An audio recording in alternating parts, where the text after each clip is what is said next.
Oi, tudo bem? Eu sou Raulino Júnior e você está assistindo ao Monotemático, um programa de entrevistas com autores de trabalhos de conclusão de curso.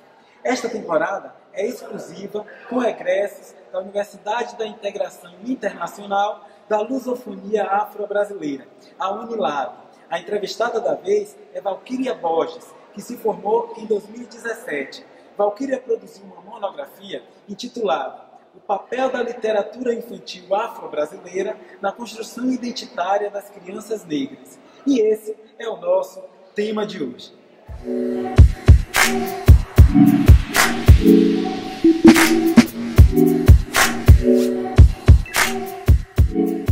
Oi Valquíria, tudo bem? Tudo bem. Seja bem-vinda aqui ao Monotemático e parabéns pela sua pesquisa, viu? Obrigada. E na sua pesquisa você caracteriza a literatura infantil, né? Então eu queria que você dissesse assim, quais são as marcas que identificam esse gênero dentro da literatura? O que é a literatura infantil? Pronto, para falar de literatura infantil, eu gostaria de trazer um pouco de como é que começou essa literatura infantil, que ela surgiu. Então, a literatura infantil, ela surgiu ao final do século XVII, né? E foi dando continuidade durante o século XVIII. Então, esse tipo de literatura, ela é uma literatura que tece o imaginário na criança, né? Enquanto ela vai construir, né, sentidos, né? Vai ter seu imaginário de que contos, fantasia, realidade, sonhos, eles se misturam, né, em um único mundo. E anteriormente não se fazia menção, né, ao que hoje chamamos de infância. Então, anteriormente, a criança ela compartilhava no mesmo meio social, né, em que os adultos. Eles não faziam menção ao que chamamos de infância, e a criança ela tinha acesso às mesmas representações que os adultos tinham de literatura. Então, a partir de adaptações feitas, né, nessa literatura, foi que ela foi adquirindo um caráter infantil. Por quê? Porque aconteceu uma ascensão, né, do que chamamos de burguesia, né, e esses valores tinham que ser transmitidos e as crianças eram reprodutoras, né, desses valores burgueses. E aí houve-se uma certa preocupação com a educação, né, digamos, com essa transmissão desses valores, e aí eles se importaram mais com a infância e a transmissão desses valores. Então, foram transmitidos valores de modelo de família, né, de princípios do casamento, de educação para as futuras gerações, né, e a partir disso a criança foi transmissora, né, desse tipo de valor burguês. Muito bacana. E na sua pesquisa também você fala do surgimento da literatura afro-brasileira e a caracteriza. Aí eu pergunto, o que é que a gente pode chamar de literatura afro-brasileira? Porque tem diferenciação aí, né? Exatamente. Que você falasse. A literatura afro-brasileira, justamente, ela se distingue da literatura brasileira porque ela traz o negro como protagonista. Então, é o negro que escreve sobre o seu cotidiano existencial. Tanto Fonseca quanto Lobo, né, traz lá, inclusive, que uma literatura essencialmente afro-brasileira, né, ela é construída pelo autor negro, que vem falar de sua identidade, de sua cultura, de sua origem, né, dentro desse universo existencial que os norteia. E agora é a hora do quadro Nota de Rodapé. Valquíria, Nota de Rodapé é um espaço para que o entrevistado, entrevistada no caso, fale um pouco se houve alguma coisa curiosa, alguma dificuldade no processo de produção do TCC. Conta aí pra gente. Houve sim uma curiosidade em relação à construção do TCC, que inicialmente eu queria sim falar sobre literatura, mas eu não tinha chegado a essa literatura afro-brasileira. Eu vim tomar o choque quando eu vi que a literatura brasileira não me representava. Eu disse, eu não posso falar de uma literatura que já todo mundo já fala, já que não me representa. Quando eu vi que a literatura infantil brasileira tinha surgido na França, ela era totalmente embranquecida, eu enquanto negra não tinha como falar dessa literatura. Essa minha orientadora não tinha como falar de uma literatura que não me representa. Inclusive eu tinha até livro já, um livro de Ruth Rocha que eu ia analisar, que fala O Menino que Aprendeu a Ver. Aí fala sobre a questão da leitura, a alfabetização, mas não era isso que eu queria. Eu queria trazer à tona a questão da discussão do lugar da literatura afro-brasileira. Então não era isso que eu queria trazer. Aí foi essa questão, eu fiz 3 pré-projetos para chegar hoje nesse meu tema e me apaixonar por ele a cada dia. Bacana. E como foi a orientação da professora Claudiline Maria da Silva? Foi uma ótima orientação, porque eu sempre fui meio louquinha assim das ideias, sempre chegava lá com uma ideia. Inicialmente a gente achou que eu queria falar da literatura mesmo, dos contos clássicos tradicionais que já estão sendo batidos. Eu sempre chegava falando deles, mas ela disse, não, a gente tem que falar o contrário deles, a gente tem que mostrar o contrário deles. Todo mundo já conhece, já tá já visto, já está posto. A gente tem que falar do contrário deles. Então ela me norteou de uma forma assim muito boa. A nossa sintonia foi extraordinária. Então ela é uma ótima pessoa, uma ótima orientadora, e hoje, se o trabalho está nesse nível, né, eu agradeço primeiramente a professora Claudiline a sua orientação. Poxa, que legal. Esse foi o quadro Nota de Rodapé. No TCC também você propõe que haja essa diversidade das obras literárias apresentadas às crianças, né, que não fique somente naquela literatura que a gente está acostumado, aqueles contos de fadas que tem aquele estereótipo do herói branco, da heroína branca, etc. E você cita até a Lei 10.639/03, que estabelece a obrigatoriedade da temática história e cultura afro-brasileira nos currículos do ensino fundamental e médio como estímulo para isso. É muito bacana o que você traz. Aí eu te pergunto, como essa introdução da literatura afro-brasileira pode contribuir na vida e na formação identitária dessas crianças negras, e mais assim, as crianças que não são negras, como é que elas podem também, absorvendo essa literatura, viver num mundo que seja de mais respeito, de mais identificação também com as crianças negras? Primeiro, que a lei não dá conta, né, dessa demanda. Eu creio que a demanda já ultrapassou já essa questão que a lei trouxe essa obrigatoriedade para dentro do ensino. Então, é uma coisa para mim que já está para além da lei. Entendeu? Que não está sendo mesmo refletida nos espaços escolares, né? É o que eu acredito, o que eu tenho notado.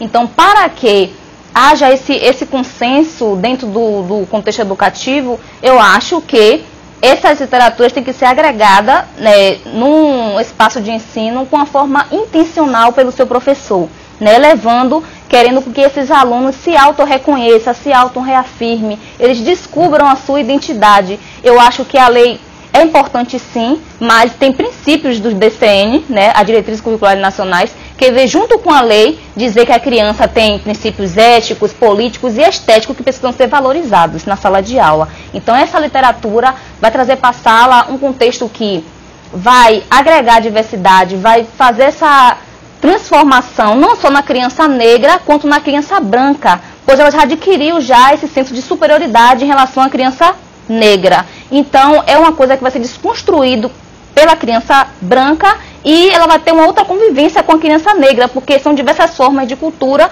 que vão estar ali, né, sendo reconhecidas, não somente uma de uma certa exclusividade. Exatamente. E no trabalho, Valquíria, você até traz assim 3 exemplos de obras literárias que podem ser utilizadas, né, para fazer essa introdução, né, para diversificar esse tipo de literatura que é trabalhada em sala de aula. Você fala de Que Cor é Minha Cor, de Marta Rodrigues, Minha Mãe é Negra Assim, de Patrícia Santana, e Cada Um com Seu Jeito, Cada Jeito é de Um, de Lucimar Rosa Dias. Eu queria que você falasse um pouquinho dessas 3 obras.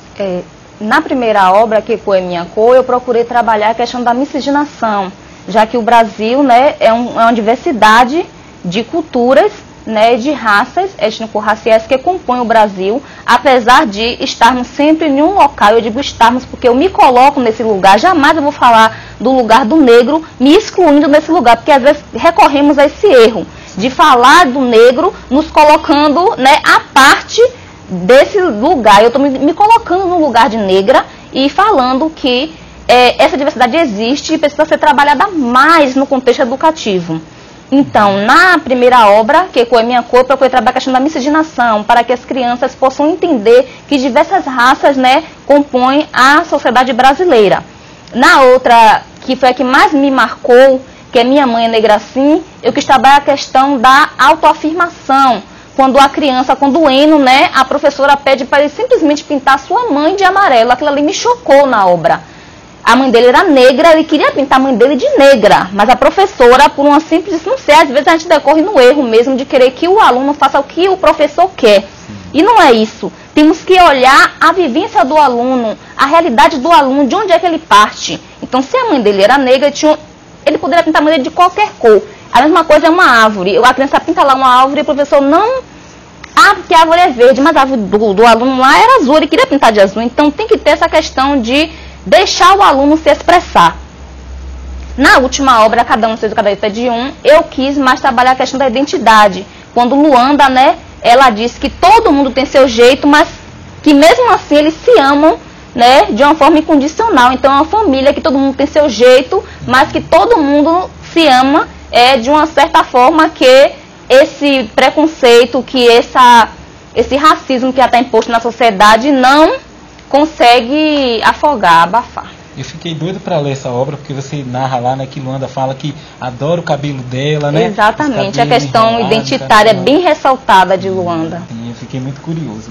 A gente está chegando nas considerações finais, Valquíria. Gostaria de saber de você, o que foi que te motivou a tratar desse tema que você tratou no seu TCC? O que me motivou a tratar desse tema foi que, em relação à minha infância, que desde a minha infância eu via que não tinha representações negras na sala de aula. Sempre eram os mesmos contos, as aventuras de João e Maria, Cinderela, Rapunzel, Chapeuzinho Vermelho, e eu queria ver, e eu não via histórias que me representassem, que representassem a minha cor.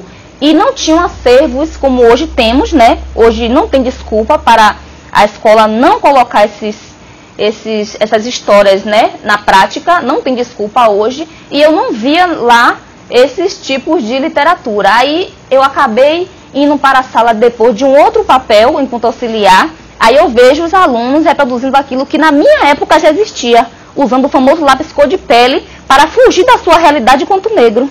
Então ninguém vai querer se inserir em uma realidade que é estereotipada, que é subalternizada o tempo inteiro. Eles vão, sim, adquirir a ideologia do branqueamento, como eu adquiri, e meu cabelo hoje aqui estirado é a prova disso. Eu não consegui ainda entrar no processo de transição, meu cabelo é cacheado, já que eu não enxergava uma realidade que me contemplasse, eu quis me inserir naquela que foi a minha apresentada. E é isso, a minha briga, o meu grito é esse, de liberdade, porque essas crianças, a gente tem que ver o que é que está sendo mostrado para essas crianças. É uma violência, né? É uma violência. É uma violência. E o que ficou de aprendizado? Ficou de aprendizado que eu tomei para mim essa responsabilidade, entendeu? Eu, antes de ser pedagoga, eu estou estudando para ser pedagogia, né, para ser pedagoga, e antes de chegar lá, eu tomei para mim essa responsabilidade. Eu tenho um mini reforço, e lá eu implementei um projeto de maleta viajante, onde só vai para casa livro de literatura infantil afro-brasileira. Então eu estou oportunizando essas crianças a se conhecer a partir de histórias assim, que represente elas, que o negro é o protagonista da história, que eles possam se sentir representados e assim aceitar, né, nossas raízes, nossa cultura, nossa origem, não somente ficar se inferiorizando pelas histórias que já estamos vendo aí, que são deturpadas, né, e estão tomando mais caminhos do que deveriam, estão sendo arrastadas, né, até a contemporaneidade.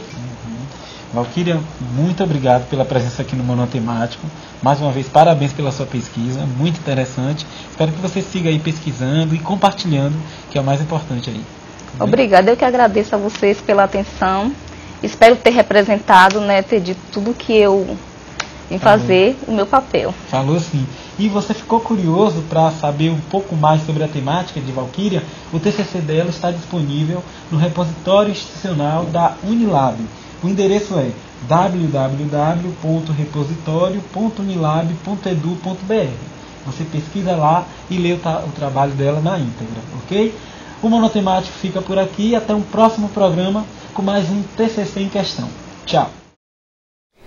Orientar o trabalho da Valquíria Borges, para mim, foi um presente, né? Um presente porque eu trabalho com educação em relações étnico-raciais já há quase 20 anos, e nesse período, como pesquisadora, né, nos meus próprios trabalhos acadêmicos, o meu percurso foi muito no sentido da educação de uma forma mais ampla, né, das políticas educacionais, do currículo educacional. Então, o trabalho de Valquíria, ele especifica um pouco esse processo. Então, ela traz a importância do trabalho específico com literatura infantil, né? Educação das relações étnico-raciais, mas a partir da literatura infantil. E aí a Valquíria é uma menina que se dedica bastante ao trabalho que ela faz, ela é muito comprometida com o trabalho.